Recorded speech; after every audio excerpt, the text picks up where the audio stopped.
ओम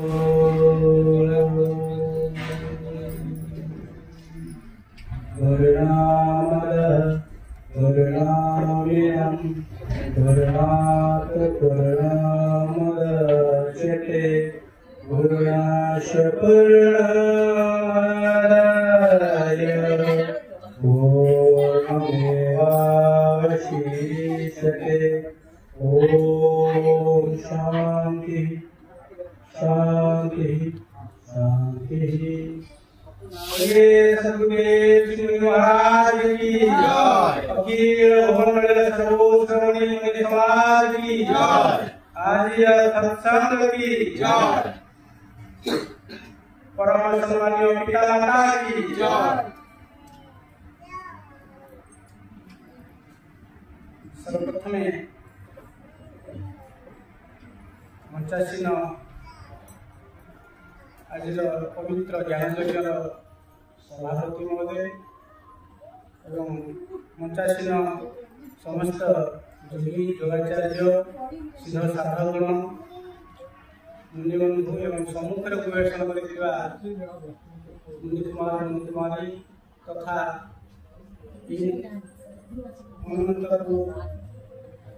सभ्य सम्मानास्पद ग्रामवासी वृंद समस्त प्रेम जयटी ज्ञापन कर आमे माने आपण अंचल आसी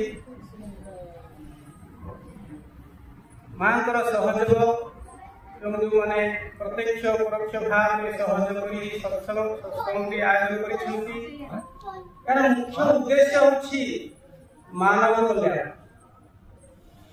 सदगुरुदेव से जो अवतार बात कहते विशेष पुरुष रूप आसी जोगजन्मा से जो देखिले जो वेद वेदांत सार तत्व जानिले से आश्चर्य हेले बोले वेद वेदांत सार तत्व प्रकृत सिद्ध साधकों जो अनुभूति जो निर्यास जो वाणी से जो सिद्धांत से आंभ मान को वंचित जीवर मानव जन्म सिद्ध अधिकार न्याय दाबी सी ब्रह्म से ईश्वर यही पदरू वंचित आध्यात्मिक नाम कुसंस्कार नाम गोलामीर दासत्वर शिकार सदगुरुदेव आखिरे लुह आसी भाव अतीतर सिद्ध साधक मुनिषी माने आत्मा को जीव को ब्रह्म कहते परितापर विषय किसी स्वार्थनेशी गोष्ठी अंधविश्वासी कुसंस्कारी मानव चक्रांत आज मानव समाज अज्ञानतार शिकार होई परस्पर भितर भेदभाव सृष्टि करिछि विभिन्न संप्रदाय गोष्ठी निर्माण कर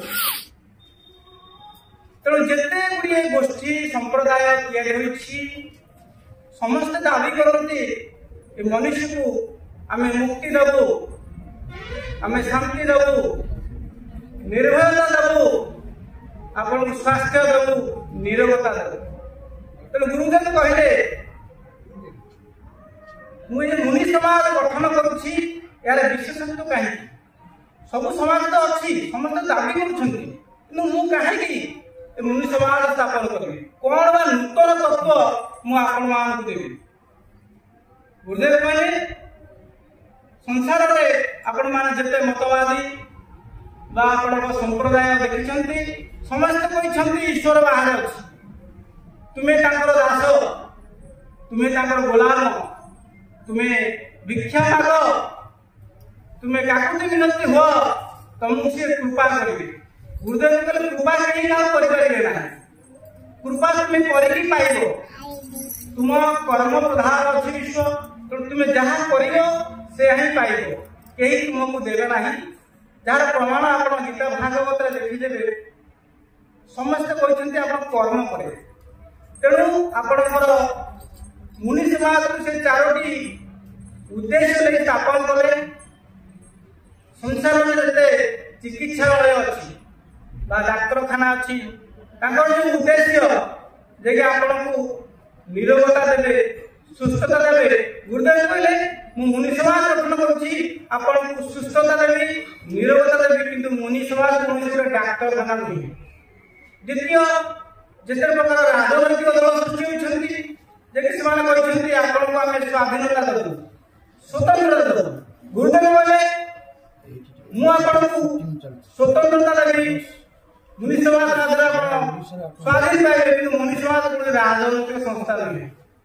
तृतीय आपणकर जिते प्रकार व्यायामशाला सृष्टि होती तार उद्देश्य होची आपण शारीरिक मानसिक स्ट्रेंथ कर सबल कर। गुरुदेव कहले मुनि समाज माध्यम आपण उपलब्ध करेंगे किंतु मुनि समाज कौन व्यायामशाला नहीं। एवं सर्वोपरि जिते प्रकार आध्यात्मिक संस्था गठन होती जार भित्तिभूमि होची आपण को मुक्ति प्रदान करेंगे। गुरुदेव कहले मुनि समाज माध्यम मुनि समाज दर्शन वेद वेदांत सिद्धांत माध्यम आप मुक्ति आनंद प्राप्त करेंगे तत्व जानीपारे कि मुनि समाज कौन आपणकर से मजहबी संस्था नहीं। तेणु वेद वेदांतर सारा तत्व जहाँकि आपणकर रहा षडदर्शन शास्त्र षडदर्शन शास्त्र भितर गुरुदेव मुख्य रहा आपणकर पतंजलिकर योगदर्शन शास्त्र एवं द्वितीय होती वेदांत सिद्धांत सत्य दर्शन। ये दुईटी को आधार करी से आपणकर मुनि समाज दर्शन सत्य सिद्धांत को उपस्थापन करछंती। एहाको अंध भाव में आपण को मानिना पई से बाध्य करना से प्रमाण देछंती ताकर वाणी चतुष्टय ज्ञान शक्ति अच्छी आत्मज्ञान सर्वश्रेष्ठ ज्ञान। अंधविश्वास को छाड़ी तुम भीतर शब्द सुन तुम प्रकृत गुरु बा पथ प्रदर्शक तुम भीतर विद्यमान। तेणु ज्ञान कौन भगवत गीता कहले जे आप क्षेत्र एवं क्षेत्रज्ञ जाना ज्ञान तेणु आम भितर मु मोर ज्ञान जाना ज्ञान मु मोर भितर बहुत पार्थक्य अच्छी।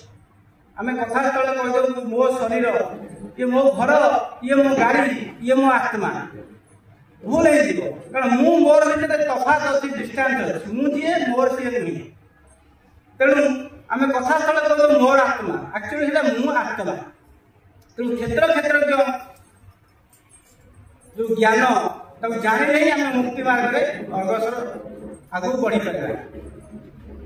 ज्ञान ही शक्ति अच्छी न जानी किसी आज आप भौतिक ज्ञान साइंस जहाँ डेभलपमेंट कर देखुं जो कम दिन थिला 100 लोग 100 जन करते आज मेसिनारी माध्यम किसी गोटे मेसीन माध्यम गोटे मनीष किसी समय भर आज ये जो माइक्रोफोन माध्यम आम कथबार्ता कर दूर दूरांत सुखा सब ज्ञान परिक्रमा।